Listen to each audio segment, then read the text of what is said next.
ஓம் ஸ்ரீ சத்குரு சாய்நாதரின் திருவடிகள் போற்றி. Hi friends, இந்த நாள் உங்கள் அனைவருக்கும் ஆசீர்வாதமிக்க நாளாக அமைந்திட இறைவனை வேண்டி வீடியோவுக்குள் அழைக்கிறேன். நாம் ஸ்ரீ சாயி சத்சரிதம் அத்தியாயம் 18 and 19 சென்ற தொடர்ச்சி வீடியோவில் பாபா நமக்கு அருளிய பொன்னான அறிவுரைகள், அதாவது பசியால் வாடுபவர்க்கு உணவு, தாகத்தால் தவிப்போர்க்கு தண்ணீர், ஆடையின்றி இருப்போருக்கு ஆடை, களைப்புற்றோர்களுக்கு நமது திண்ணையை கொடுத்து இளைப்பாறும்படி செய்தல், மேலும் பணம் யாசிப்பவர்களுக்கு கொடுக்க மனம் இருந்தால் கொடுக்கலாம், இல்லாவிடின் அவர்களை கடின மொழிகள் பேசி விரட்டி அடிக்க வேண்டாம். இவை அனைத்தையும் கடைபிடித்து நடக்கும்போது நாம் உண்மையான மகிழ்ச்சியை அடைவது உறுதி என்று கூறியதையும், மற்றவர்களை அவதூறாக பேசக்கூடாது என்று கூறி அதற்கு உதாரணமாக மலத்தை உண்ணும் பன்றியை பக்தனுக்கு சுட்டிக்காட்டி அவன் தவற்றை அவன் உணரும்படி செய்ததையும், மேலும் எவர் உழைப்பையும் நாம் வெறுமனே பயன்படுத்தக்கூடாது, உழைப்பவனுக்கு உரிய கூலி கொடுத்தால் எஜமானர் தொழிலாளர்களிடையே உறவு பலப்பட்டு வாழ்வாதாரம் உயரும் என்ற யதார்த்தமான உண்மையையும் நமக்கு சுட்டி காட்டியதை கண்டோம். சரி, இந்த 20வது அத்தியாயத்தில் கற்றறிந்த மேதைகளாலும் தீர்க்க முடியாத தாஸ்கனுவின் பிரச்சனையை பாபா மிக சுலபமாக தீர்த்து வைக்கிறார். வாங்க வீடியோவுக்குள் சென்று விரிவாக தெரிந்து கொள்வோம். அத்தியாயம் 20. தாஸ்கனுவின் பிரச்சனை காக்காவின் வேலைக்கார பெண்ணால் தீர்ந்தது. இவ்வத்தியாயத்தில் காக்கா சாஹேப் தீக்ஷித்தின் வேலைக்கார பெண்ணால் எங்கனம் தாஸ்கனுவின் பிரச்சனைக்கு விடை காணப்பட்டது என்பதை ஹேமந்த் பந்த் விவரிக்கிறார். முன்னுரை. சாயி கடவுள் முதலில் அருவமாய் இருந்தார். பக்தர்களுக்காக ஒரு ரூபத்தை அவர் புனைந்து கொண்டார். பிரபஞ்சம் என்னும் பெரும் நாடகத்தில் மாயை என்ற நடிகையின் உதவியுடன் அவர் நடிகரின் பாத்திரத்தை ஏற்று நடித்தார். நாம் சாயியை, கடவுளை ஞாபகப்படுத்திக் கொள்வோம், அகக்காட்சியாக உருவாக்கி காண்போம். ஷீரடிக்கு சென்று மதிய ஆராத்திக்கு பின் உள்ள நிகழ்ச்சிகளை கவனத்துடன் நோக்குவோம். ஆரத்தி சடங்கு முடிந்த பின்னர் சாய்பாபா மசூதிக்கு வெளியில் வந்து அதன் விளிம்பில் நின்று கொண்டு மிகுந்த பட்சமும் அன்பும் கூடிய பார்வைகளுடன் பக்தர்களுக்கு ஊதியை விநியோகிப்பது வழக்கம். பக்தர்களும் அதே அளவு உணர்ச்சி வேகத்துடன் அவருடைய பாதங்களை பற்றி பிடித்து கொண்டனர். நின்று கொண்டும் அவரை உற்று நோக்கி கொண்டும் உதிமழையை மகிழ்ந்தனுபவித்தார்கள். பாபா கை நிறைய ஊதியை பக்தர்களின் கைகளில் கொடுத்து அவர்களது நெற்றியில் தமது கை விரல்களால் பூசிவிட்டார். அவர் தம்முடைய இதயத்தில் அவர்களுக்காக கொண்டிருந்த அன்பு எல்லையற்றது. பிறகு அவர் பக்தர்களை நோக்கி பின்வருமாறு அளவலாவினார். ஓ பாவ், சாப்பிடச் செல்லும். அண்ணா, நீர் உமது இருப்பிடத்திற்கு செல்லும். ஓ பாபு, உமது உணவை மகிழ்ச்சியுடன் சாப்பிடும். இவ்வாறாகவே ஒவ்வொரு பக்தரையும் அழைத்து பேசி அவர்களை வீட்டுக்கு அனுப்பினார். இப்போதும் கூட இக்காட்சிகளை உங்களது கற்பனையை தட்டி விடுவதன் மூலம் நீங்கள் மகிழ்ந்து அனுபவிக்கலாம். நீங்கள் அவைகளை கண்டு இன்புறலாம். இப்போது சாயியை அவரது பாதங்களிலிருந்து முகம் வரை நமது மனதில் உருவகப்படுத்தி தியானிப்போம். அவர் முன்னிலையில் தாழ்மையுடனும் அன்புடனும் மரியாதையுடனும் வீழ்ந்து பணிந்துவிட்டு இவ்வத்தியாயத்தின் கதைக்கு திரும்பி வருவோம். ஈசா உபனிஷதம். தாஸ்கனு ஒரு முறை ஈசா உபனிஷதத்துக்கு மராத்திய விளக்க உரை எழுத ஆரம்பித்தார். முதலில் இவ் உபனிஷதத்தை பற்றிய சுருக்கமான கருத்து ஒன்றை மேற்கொண்டு தொடரும் முன் கூறுவோம்.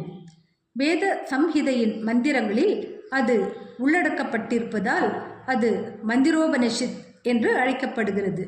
வாஜசனேய சம்ஹிதையின் யஜுர்வேதம் இறுதியான அல்லது 40வது அத்தியாயத்தை இணைத்து உருவாக்குவதால் வாஜசனேய சம்ஹிதோபனிஷத் என்று அழைக்கப்படுகிறது. பிராமணங்களிலும் ஆரண்யங்களிலும் மந்திரங்கள், வைதீக சடங்குகள் பற்றி விளக்கும் வியாக்கியானங்கள் காணப்படும் வேத சம்ஹிதைகளில் உள்ளடக்கப்பட்டிருப்பதால் இதுவே மற்ற எல்லா உபனிஷதங்களையும் விட சிறப்பானது என்று கருதப்படுகிறது.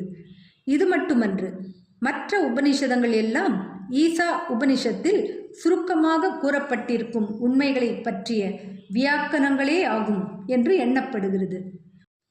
உதாரணமாக உபனிஷதங்களிலேயே பெரிதான பிருஹதாரண்யக உபனிஷதமானது ஈசா உபனிஷ மூலத்தோடு இணைந்த விளக்க உரை என்று பண்டிட் சத்வலேக கருதுகிறார். பேராசிரியர் R.D. ரானடே கூறுகிறார், ஈசா உபனிஷதம் ஒரு சிறிய உபனிஷதமே ஆகும். இருப்பினும் அசாதாரணமாக துளைத்து உட்செல்லும் ஆழ்ந்த நுண்ணறிவு திறத்தை காட்டுகின்ற பல குறிப்புகளையும் அது பெற்றிருக்கின்றது.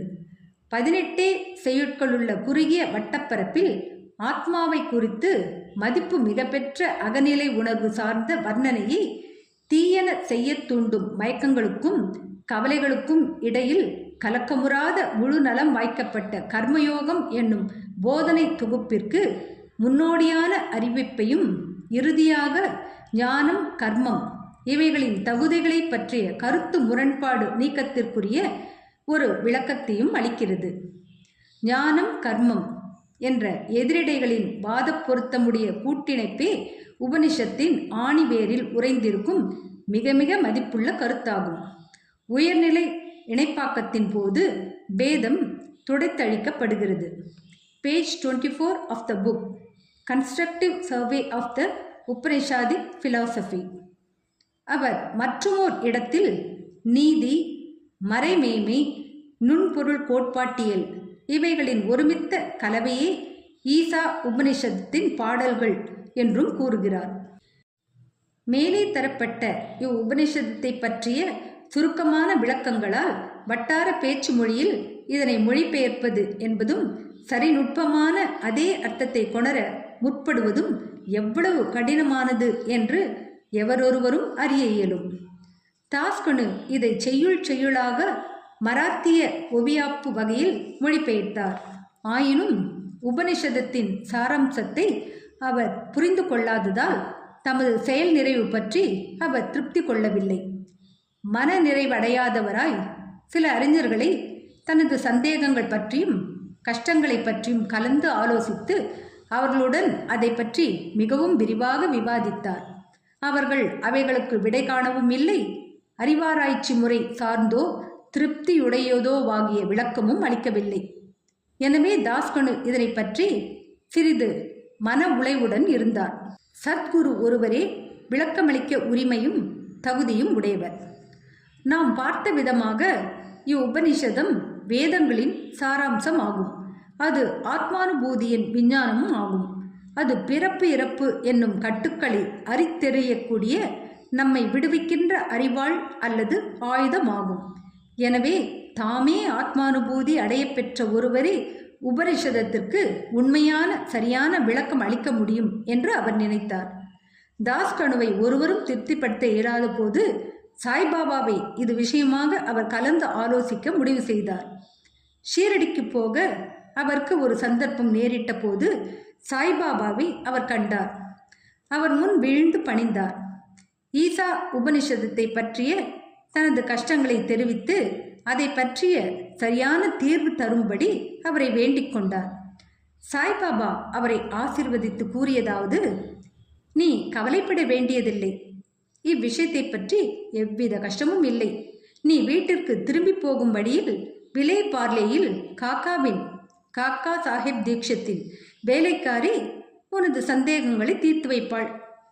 பாபா இதை சொல்லும்போது அங்கிருந்து இதனை கேட்டுக்கொண்டிருந்த மக்கள் பாபா வேடிக்கை செய்கிறார் என்றும், கல்வி அறிவற்ற வேலைக்காரி ஒருத்தி இவ்வாறான சிக்கல்களை எங்கனம் தீர்த்து வைக்க முடியும் என்றும் சொல்லிக் கொண்டனர். ஆனால் தாஸ்கனுவோ வேறு விதமாக எண்ணினார். பாபா எதை பேசிய போதும் அவை உண்மையில் நிறைவேறியே தீரும். பாபாவின் சொல்லே பிரம்மத்தின் ஆண்டவரின் ஆணைப்பத்திரமாகும் என்பதில் அவர் உறுதியாக இருந்தார். காக்காவின் வேலைக்காரி பாபாவின் மொழிகளில் முழுமையான நம்பிக்கை கொண்டு ஷீரடியை விட்டு அவர் விலே பார்லேவிற்கு பம்பாயின் புறநகர் பகுதி வந்து காக்கா சாஹிப் தீக்ஷித்துடன் தங்கினார். அடுத்த நாள் காலை தாஸ்கனு மகிழ்வாக ஒரு சிறு தூயில் கொண்டிருக்கும் போது சிலர் அவர் வழிபாடு செய்து கொண்டிருக்கும் போது என்று கூறுகின்றனர். ஒரு ஏழை பெண் அழகான பாடல் ஒன்றை இனிமையான குரலில் பாடிக்கொண்டிருந்தாள். பாடலின் உட்பொருளாவது, கருஞ்சிவப்பு கலர் உடை, அது எவ்வளவு நன்றாய் இருக்கிறது, அதன் எம்ப்ராய்டரி வேலை எவ்வளவு நேர்த்தியாய் இருக்கிறது, அதன் முந்தானையும் பார்டரும் எவ்வளவு அழகாய் இருக்கிறது என்பதாக. அவரை வெளியே ஈர்க்கும் அந்த அளவிற்கு அப்பாடலை அவர் விரும்பினார். வெளியே வந்து பார்த்தபோது காக்கா சாஹேபின் வேலைக்காரரான நாம்யாவின் சகோதரியான ஒரு சிறுமியால் அது பாடப்பெற்றதை கண்டார். அப்போது அச்சிறுமி பாத்திரம் கழுவிக்கொண்டு இருந்தாள். அவளது மேனியில் கிழிந்த உடை ஒன்றே இருந்தது. அவளது வறுமையான நிலையையும் அவளது களிப்பான உளப்பாங்கையும் கண்டு தாஸ்கனு அவளுக்காக பரிதாபப்பட்டார். அடுத்த நாள் ராவ் பகதூர் எம்பி பிரதான் என்பவர் ஒருவருக்கு ஒரு ஜதை வேஷ்டி கொடுத்த போது அவரை தாஸ்கனு அந்த ஏழை சிறுமிக்கும் புதிய உடை வாங்கி அளிக்கும்படி கேட்டுக்கொண்டார். ராவ் பகதூரும் அழகிய பாவாடை தாவணி ஒன்றை வாங்கி வந்து அவளுக்கு அன்பளிப்பாக கொடுத்தார். பசியால் வாடும் ஒருவனுக்கு அதிர்ஷ்டவசமாக உண்பதற்கு நல்ல விருந்து கிடைக்க பெற்றதை போன்றே அவளது களிப்பு கரை காணாது போயிற்று. மறுநாள் புத்தாடையை அவள் அணிந்து கொண்டாள். பெரு மகிழ்ச்சியுடனும் கொண்டாட்டத்துடனும் சுற்றி சுற்றி ஓடினாள். சுழன்று நடனம் ஆடினாள். மற்ற சிறுமிகளுடன் புகடி கோலாட்டம் விளையாடி அவர்களை எல்லாம் வென்றாள்.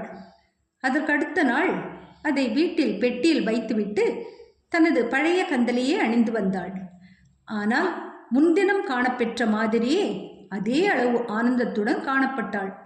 இதை கண்ணுற்ற தாஸ்கனுவின் இரக்க உணர்ச்சி புகழ்ச்சியாக மாறியது. அச்சிறுமி ஏழையானதால் கந்தலையே அணிய வேண்டும். ஆனால் தற்போது அவளிடம் ஒரு புதிய உடை இருக்கிறது. அதை அவள் பத்திரப்படுத்தி இருக்கிறாள். பழைய கந்தலையே உடுத்தியும் எள்ளளவும் துன்பமோ மனச்சோர்வோ இல்லாதபடி அவற்றை அவள் தாங்கிக் கொண்டாள். இவ்வாறாக நமது இன்ப துன்ப உணர்ச்சிகள் எல்லாம் நமது மனத்தின் பாங்கை பொறுத்தே இருக்கின்றன என்பதை அவர் உணர்ந்தார். இந்நிகழ்ச்சியை பற்றியே அவர் ஆழ்ந்து ஆராய்ந்து, கடவுள் முன்னும் பின்னும் எல்லா திசைகளிலும் எல்லா பொருட்களிலும் சூழ்ந்து ஊடுருவி இருக்கிறார் என்றும், கடவுளால் அவனுக்கு வழங்கப்பட்டவை அனைத்தும் உறுதியாக அவனது நன்மைக்கே ஆகும் என்றும் மறுக்க இயலாத திட நம்பிக்கையுடன் கடவுளால் தனக்கு அருளப்பட்டவைகள் அனைத்தையும் மகிழ்ந்து அனுபவிக்க வேண்டும் என்றும் அவர் உணர்ந்தார். இக்குறிப்பிட்ட சந்தர்ப்பத்தில் ஏழை சிறுமியின் வறுமை நிலை, அவளது கந்தல் உடை, புதுப்பாவாடை தாவணி, அதை அன்பளிப்பாக கொடுத்தவர், அன்பளிப்பை பெற்றவள், அதனை ஏற்றுக்கொள்ளுதல் எல்லாம் கடவுளின் கூறுகளே. அவரே எல்லாவற்றிலும் ஊடுருவி பறந்து இருக்கிறார் என்று தாஸ்கனு உபனிஷத பாடத்தின் நடைமுறை சான்று விளக்கத்தினை இவ்விடத்தில் பெற்றார். எது நேரினும் அது கடவுளின் ஆணையே என்றும், கடைமுடிவாக அது நமக்கு நன்மை அளிக்கும் என்று தமக்குரியதானவைகளிடம் திருப்தி கொள்ளுதல் என்பதும் ஆகும். தன்னேரில்லா போதனை முறை. மேற்கூறிய நிகழ்ச்சியிலிருந்து பாபாவின் வழிகள் தனித்தன்மை வாய்ந்தவை, மற்றவற்றினின்றும் மாறுபாடானவை என்பதை வாசகர்கள் காண்பார்கள். பாபா ஒருபோதும் ஷீரடியை விட்டு சென்றதே இல்லையாயினும் அவர் சிலரை மச்சிந்திரகட்டுக்கும் சிலரை கோலாப்பூர் அல்லது சோலாப்பூருக்கும் சாதனைகள் பயில்வதற்கு அனுப்பினார். சிலருக்கு தமது வழக்கமான ரூபத்தில் தோன்றினார். சிலருக்கு விழிப்பு நிலையிலோ அல்லது கனவிலோ இரவிலோ அன்றி பகலிலோ தோன்றி அவர்களது ஆசைகளை பூர்த்தி செய்தார். தமது அடியவர்களுக்கு பாபா உபதேசிக்க கையாண்ட எல்லா வழிகளையும் விவரிப்பதென்பது இயலாத காரியம். இக்குறிப்பிட்ட விஷயத்தில் அவர் தாஸ்கனுவை விலே பார்லேக்கு அனுப்பினார். அங்கே வேலைக்காரியின் மூலம் அவரது பிரச்சனையை பாபா தீர்த்து வைத்தார். தாஸ்கனுவை வெளியே அனுப்பியிருக்க வேண்டியதில்லை, நேரடியாகவே பாபா அதை அவருக்கு கற்பித்து இருக்கலாம் என்று கூறுவோர்க்கு பாபா சரியான அல்லது மிகச்சிறந்த வழியையே பின்பற்றினார் என்று நாம் கூறுகிறோம். அல்லாவிடில் ஏழை சிறுமியும் அவளது புடவையும் கடவுளால் வியாபிக்கப்பட்டிருக்கிறது என்னும் பெரியதோர் பாடத்தினை தாஸ்கனு எவ்வாறு தான் கற்றிருக்க முடியும்? இவ்வுபனிஷதத்தை பற்றிய மற்றொரு உயர்ந்த பகுதியை கூறி இவ்வத்தியாயத்தை முடிக்கிறோம். ஈசாவின் நீதி. ஈசா உபனிஷதத்தின் முக்கிய அம்சங்களுள் ஒன்று அது அளிக்கும் நீதி போதனைகள். நுண்பொருள் கோட்பாட்டியல் நிலைகளை குறித்து உபனிஷதங்களில் காணும் முன்னேற்றத்தை அடிப்படையாக கொண்டே நிச்சயமாக உபனிஷதத்தின் நீதியும் அமைக்கப்பட்டுள்ளது. உபனிஷதத்தின் ஆரம்ப மொழிகளே கடவுள் எங்கும் வியாபித்திருக்கிறார் என்பதை நமக்கு அறிவிக்கின்றன. இந்த நுண்பொருள் கோட்பாட்டியல் நிலை என்று தெளியப்பட்ட முடிவிலிருந்து கிளைத்தெழும் பிரிதோர் முடிவாக அது அளிக்கும் நீதி போதனையாவது அவரே யாண்டும் நிலவியுள்ளார்.